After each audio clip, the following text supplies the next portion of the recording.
kick off a brand new series for you guys. This is called The Best of Chess, the finest games. And this is my pick for the top 10 games so far in chess history.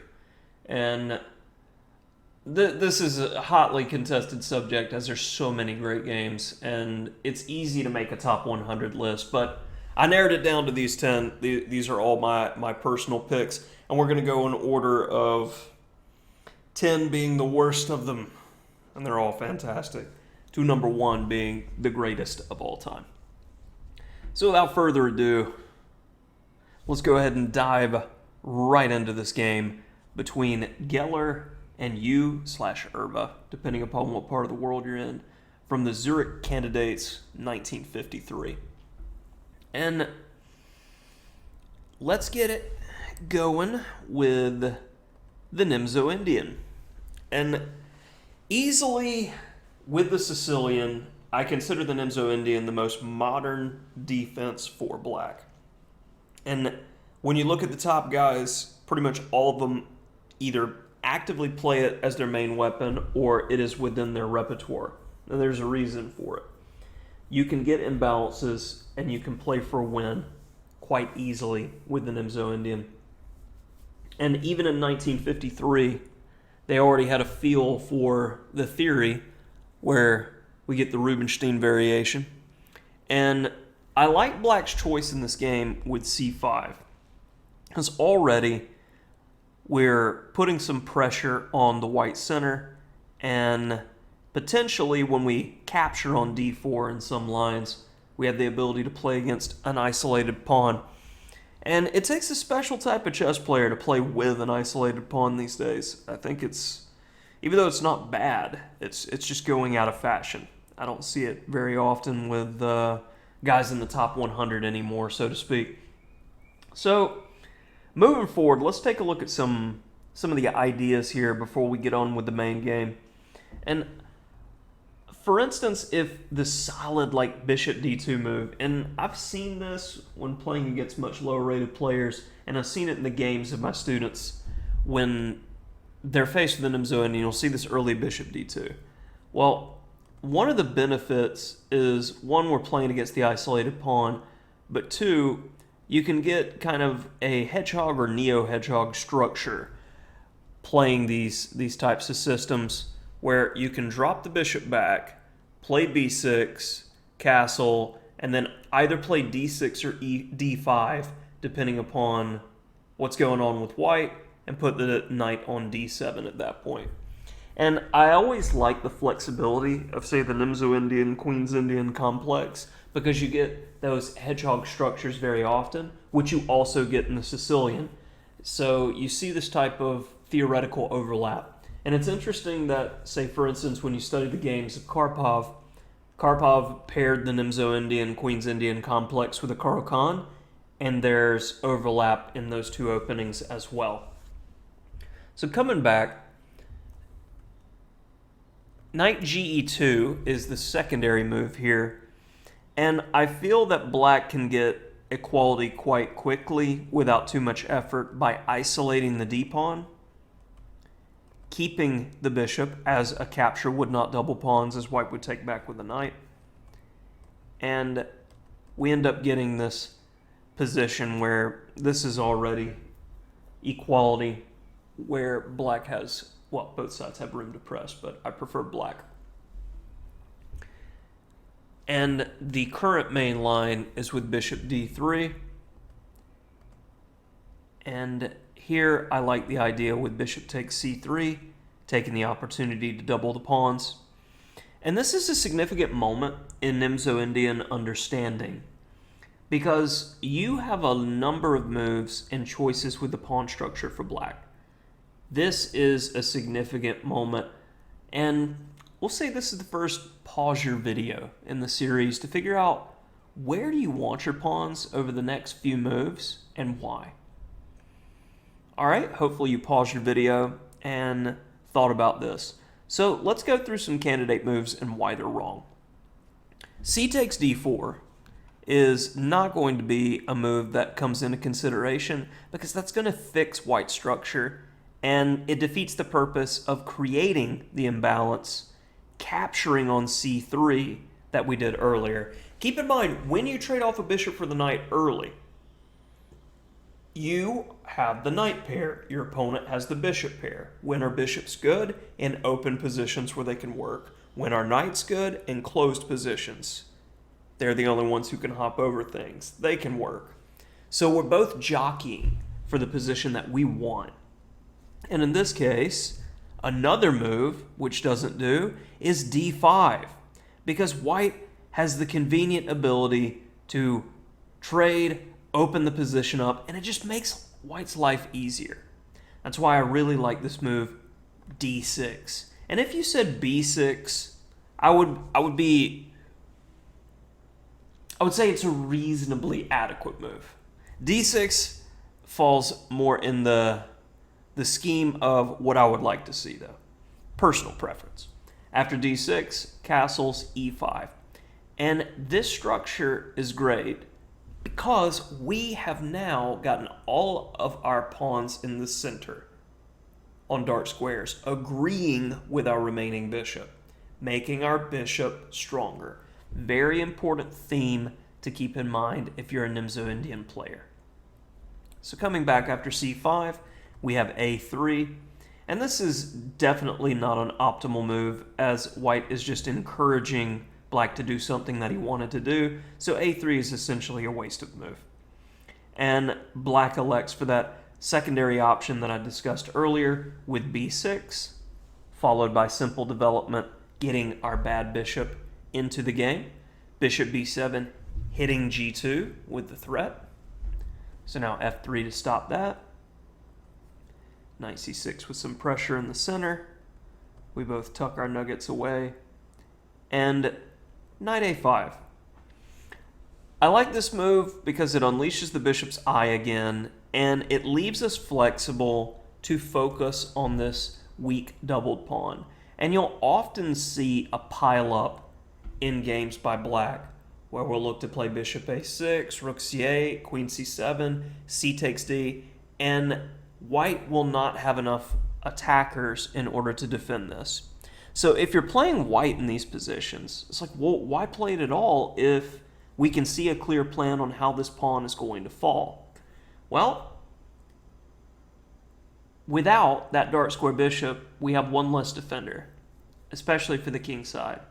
So white wants to go all out with a king side attack. If the attack succeeds, he wins. If it fails, he's left with a crippled pawn structure and black wins in the ending. So these are the two stories that are going on. Attack and win in the middle game, or die in the end game. And e4 starts off the attack for white, gaining space. And this is a critical moment in understanding again. Black doesn't have that dark square bishop. After e4 is played, bishop g5 is actually a big threat, making this pin, because it's not easy to get off this pin at that point, and it helps white with his attack. That's why knight e8 is the best move. No pin, no problem. And also it gives us the opportunity to potentially play f5 to slow the progress of white's f-pawn. So knight g3 was played in the game. f4 was definitely a big candidate move, where we probably see a move like f5 to slow down the pawn march. So c takes d4 was played, rook c8 pressuring the c-pawn. And white missed a few opportunities here, and this is a key missed opportunity. c5 was the best move in the position. Black, I felt, was a little bit too optimistic and traded too quickly on the c-file, fixing white's problems. And c5 leaves white well within the driver's seat, because after takes, rook takes, bishop e3, and black is going to have some serious difficulty coordinating, and white's bishops look fantastic here. But in the main game, white went with the typical plan of going all out with f4, and black yoinked the pawn, and now f5. And this is another good stopping point if you're trying to figure out things as we're going along here together. How do you handle this position for black? What would you do?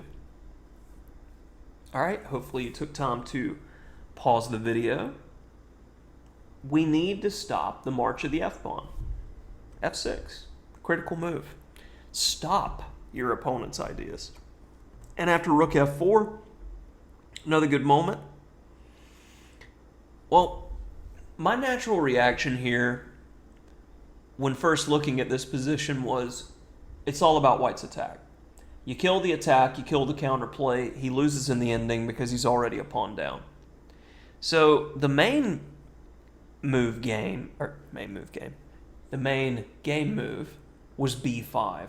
And I feel like this is going against the grain a little bit. You can get away with it, but e5 is far more critical, makes a threat, and we're looking to press the rook.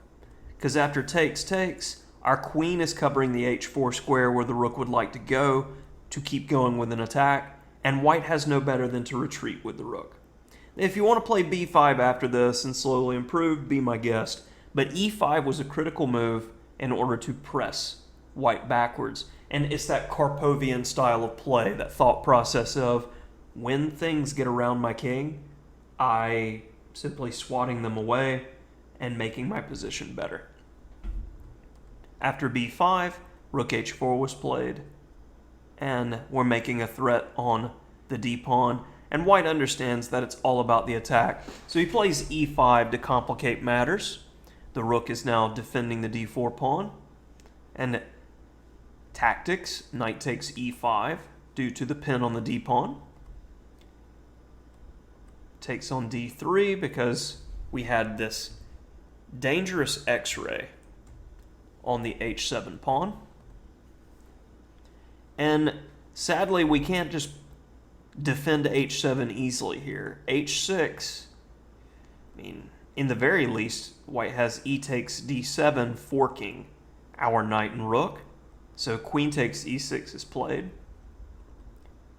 And after king f7, bishop h6. And these are the types of positions I try to avoid like the plague, because one misstep and the game is over. And this is why before this type of thing we got to this point, I really liked that move 16 e5. Here though, black finds a brilliant resource, which makes this game number 10 on our list. What would you do with black? That's a good place to start. What are the last pauses of this game? Well, when I was looking at this position, I saw that the knight is the glue that's holding g7 for us and keeping us safe. So I looked at the opportunity to press the attack a bit more and looked at the move rook c3. And after rook f1, you go for the mate threat with queen d5. And on knight e4, king e7, as the rook is immune to capture due to the mate threat, and black's king is safe, everything works out, we're completely fine. In the main game, though, rook h8 was played, and this is a lovely move. It says, take my rook.